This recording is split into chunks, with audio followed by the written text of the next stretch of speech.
Analyze This, very, very funny movie. My two favorite characters, Billy Crystal and Jelly, Joe Vitorelli. So funny. He delivered the funniest lines. I remember one thing, Jelly is going to see Ben Sobel, Billy Crystal, because Paul Vitti, De Niro, the mob boss, wants to see him. So they're at an aquarium. He calls Billy Crystal down and he says, Mr. Vitti wants to see you. And Billy Crystal says, hey, I'm with my future wife and my son. I don't want to see you now. And Jelly says, Dr. Mamaluke, when the boss calls, you go. Billy Crystal resists. He says, I'm not doing it, and you tell him that. Next thing you know, he's swimming with the sharks in the aquarium's fish tank. Hilarious.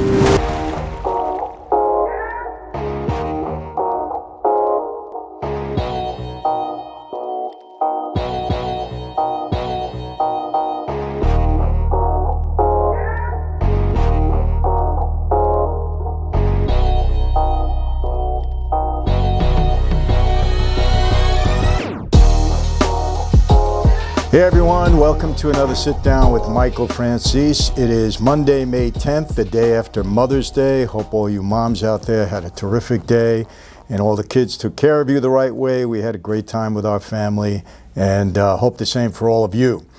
And today is fan favorite, Mob Movie Monday. Everybody loves that. And today we're doing something, we kind of take a break from the heavy stuff. We did The Iceman, then we did Boardwalk Empire. Today we're going to do one of my favorite mob movies because it was hilarious, and that's Analyze This.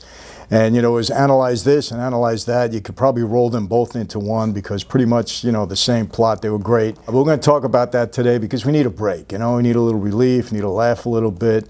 And, you know, the funny thing about Analyze This is that it came out around the same time as The Sopranos. I think around 1999 they were both released. And both of them had to do with a mob boss seeing a psychiatrist. Coincidence? I don't know if they spoke to one another, who knows, but they both hit the mark pretty good. Analyze This was a big success. Sopranos, as you know, groundbreaking for HBO, kind of set the pace for all the other great series to follow. Lastly, Sammy the Bull, is it going to happen? I get bombarded with questions. Stay tuned, we're getting close, okay? That's all I can tell you. So, Analyze This, you know, great plot. Never expected to see anything like this. And of course, you have a great cast. You got Robert De Niro, you got Billy Crystal, you got Joe Vitorelli, you got Chaz Palminteri, a whole bunch of others. They did a great job.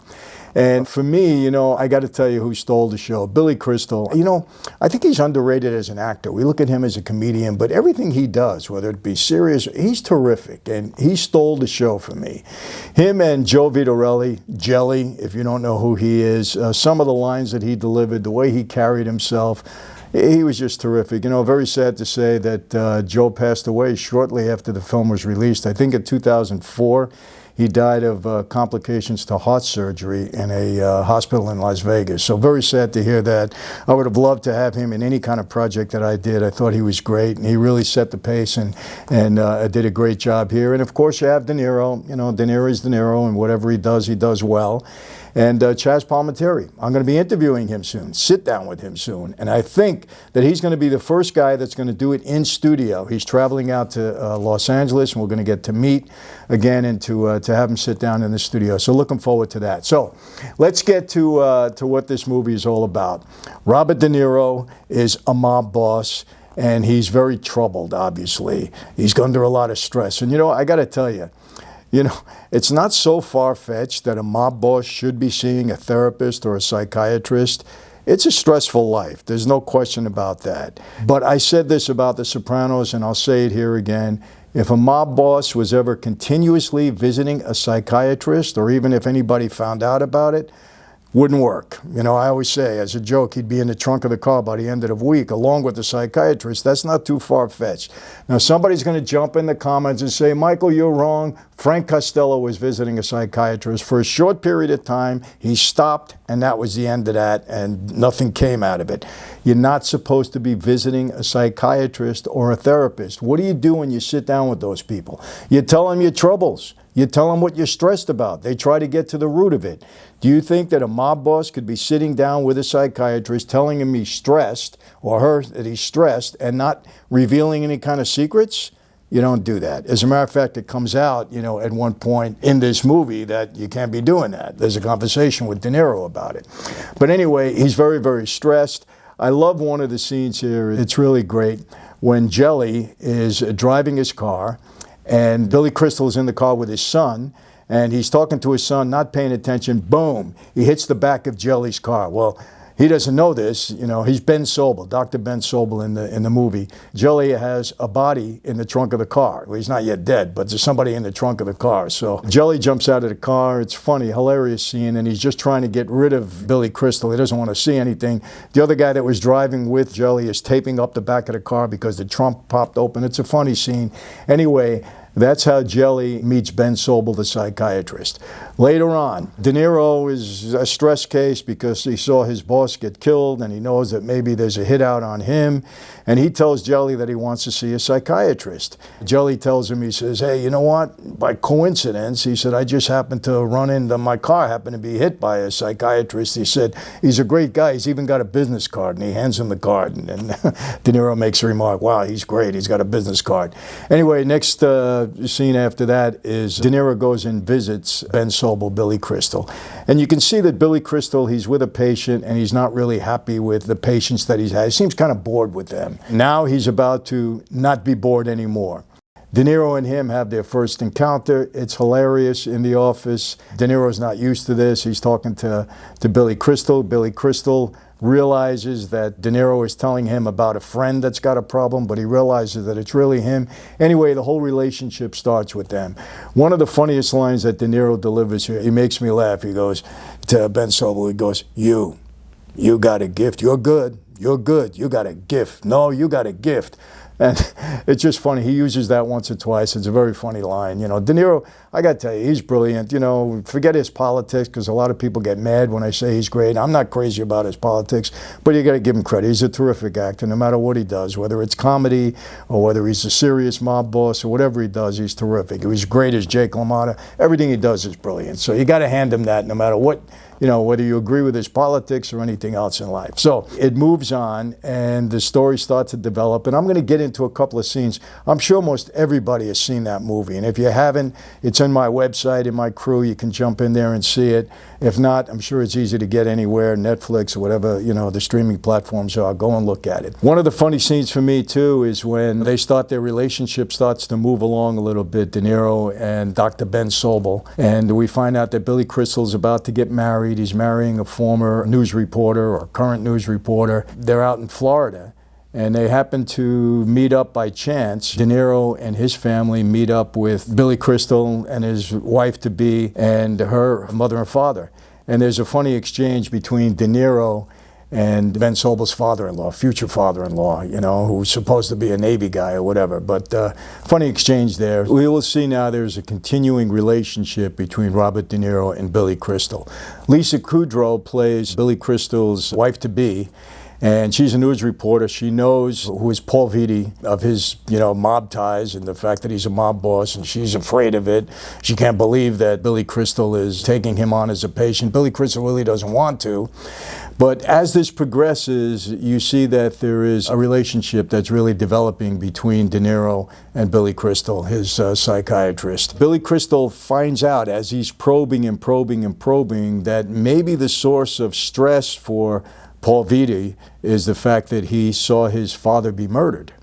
And that's something that's played on him and developed throughout his lifetime. And, that's kind of a continuing thread that Billy Crystal keeps trying to get to the bottom of what Paul Vitti's problems are. And as we move along, we see that the character of Chaz Palminteri, a guy by the name of Sindone, he's the other boss. He's an adversary of Paul Vitti. He's the one that tried to have him killed.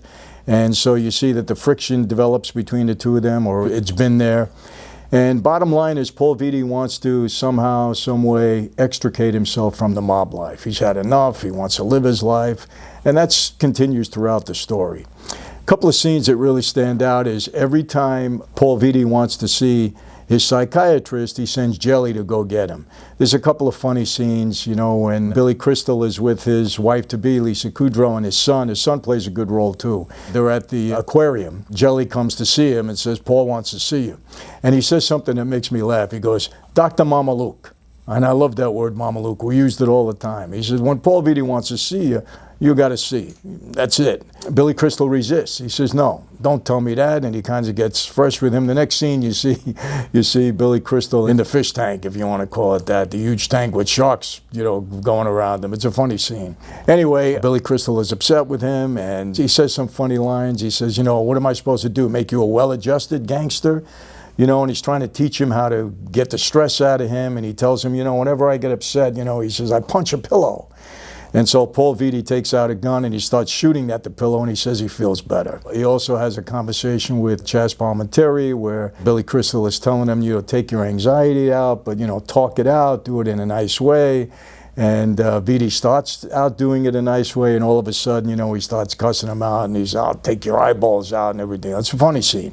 A lot of funny scenes. A movie is great when just about you're never bored in any scene. There's always something happening that either makes you laugh, makes you cry, there's drama, keeps you on the edge of the seat. And analyze this and analyze that. They're both two films that kind of do that. Every scene, there's a funny line, there's something happening. So now what happens, obviously, the FBI is involved, and they're trying to get to Paul Vitti, so they find out that Billy Crystal is his psychiatrist, and they approach Billy Crystal, and they want to make an informant out of him.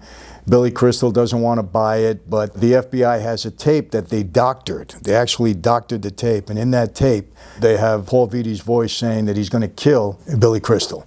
It wasn't true. They doctored the tape, but as a result of that, Billy Crystal agrees to wire himself up.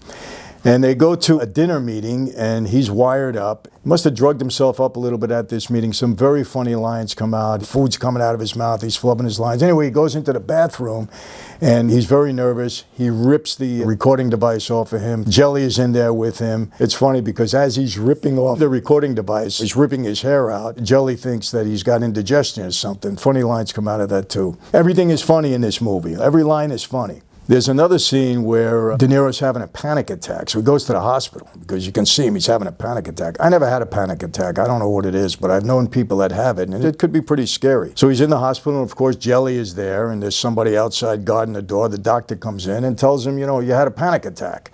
And De Niro says, a panic attack? Do I look like a guy that got panic?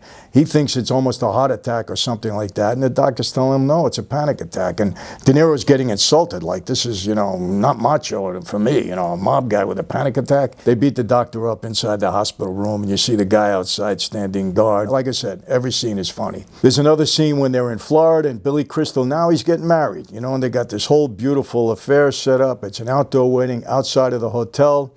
And what happens during the wedding is that De Niro is upstairs in his hotel room, and somebody is making another attempt on his life. There is an assassin coming in to kill him. And he actually kills a guy that was standing guard outside of De Niro's room. Jelly comes up in the nick of time, just about when the assassin is about to shoot De Niro. Jelly jumps on him. They have a fight. Jelly pushes the guy out the window. The guy crashes right through the wedding ceremony. That's the end of that. Billy Crystal is upset. He comes up to the room. He's mad. He's yelling at De Niro. He blames him for all of this. De Niro is saying, what do you want? Somebody tried to kill me. You think I wanted this? I wanted to destroy your wedding? And anyway, now they're going back to New York. And now De Niro tells Billy Crystal, you're in trouble too. They spotted you. You're in trouble too. You better watch out. So now as we move towards the end of the film, De Niro, he's made up his mind. He's leaving. He calls a meeting. Just as he's getting prepared to go, he's sitting in his house and he watches a television commercial that reminds him of his dad. And he has a breakdown. He can't go. He lets Jelly know. And what Jelly does is Jelly enlists Billy Crystal to be the consigliere at this meeting and to, just to buy time until Paul Vitti, De Niro can get there. This scene is hilarious. I mean, it really is. Billy Crystal coming in now, he's playing the part of the consigliere. Can't even say the name. He calls it consigliere. Doesn't even know how to say it. His name is Ben Sobel, so when he says his name, everybody is Ben Sobel. That's not Italian. And he goes Sobolianska, whatever he does. He makes up a name so that it sounds Italian. During the meeting, now he starts to take on the role of a wise guy. And Jelly says something that he thinks is out of turn, and he turns around and he smacks Jelly. He says, don't ever speak out of turn. He smacks him twice, actually. And he starts to get into the pot. Hilarious scene. Sindone is saying, Chaz Palminteri, that, Paul Vitti is disrespectful. He doesn't come to the meeting. Anyway, Paul Vitti does show up. De Niro shows up. and he lets everybody know. He says, look, you know, you all know me, you know I'm an honorable guy, but I'm walking away. He says, I'm getting away from that life. And he lets them know, in case you don't let me leave, I have some tape recordings that I've put away in the drawer in case anybody wants to give me trouble. They all say no, you know, they think about it, and they're going to let him walk away from the life, except not Chaz Palminteri. They have a confrontation outside, guns start blasting, but the FBI knew about the meeting, they raid it, Sindone gets locked up, Paul Vitti gets locked up, and the whole thing goes towards the end. Billy Crystal visits Paul Vitti in prison, and they kind of have a nice dialogue between them, and then the movie ends. You know, I highly recommend it. Very, very funny film. You know, analyze this and analyze that, which was the sequel. I think it came out 4 years later. But, you know, very stressful life. You know, don't let anybody tell you any different. Some of the days in that life, I myself was stressed, you know, for a lot of different reasons. You got a lot of things going on. Myself, you know, I'm under constant investigation. I don't know if I've ever mentioned this before, but it certainly was in my book. And this was unbeknownst to me. They had a 14-agency task force that was put together just to put me in prison. And they would meet in the courthouse in Uniondale, Long Island, and discuss their strategy and how they're going to take me down.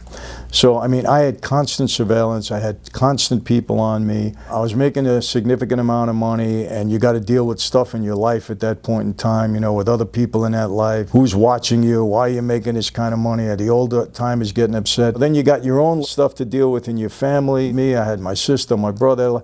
It's a very stressful life. Sometimes I turn around and I say, you know, I don't know how I came out of it as well as I did. And hopefully I can consider myself fairly normal, although my wife says sometimes, you know, I don't know how normal you really are. But anyway, it is a very stressful life.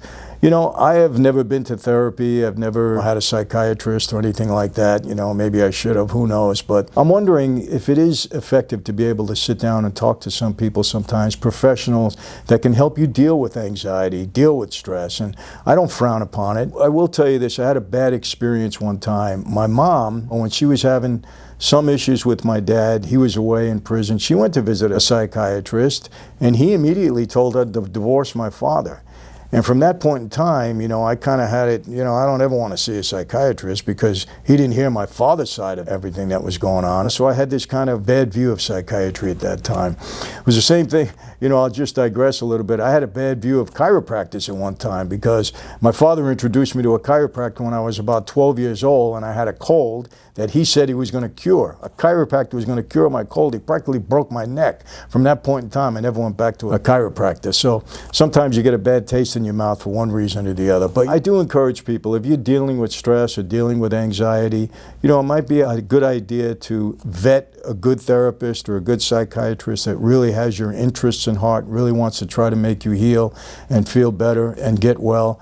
And visit. Sometimes it's just good to have somebody to talk to. I have so many people calling me or messaging me through the various social media platforms, email also, you know, just telling me they're involved in a situation that maybe because of my experience I can help them through. And by the way, you know, when it comes to talking to people that, you know, maybe have gone through an experience like you might be going through right now, I really encourage you to join the crew. You know, throughout the whole COVID situation, we had people that were dealing with COVID, and we had people encouraging them, praying for them. We've had people that have had, you know, different situations, whether economically or in business, and, you know, they would talk to us about it or talk to someone else, and the crew would rally behind them and say, I had an experience like that. This is what was helpful to me. Maybe it can be helpful to you. And, of course, I give my input also. So, you know, it's good to be involved in a community, in an environment where you have other people willing to encourage you and to share their experiences with you also. So I encourage you, join the crew.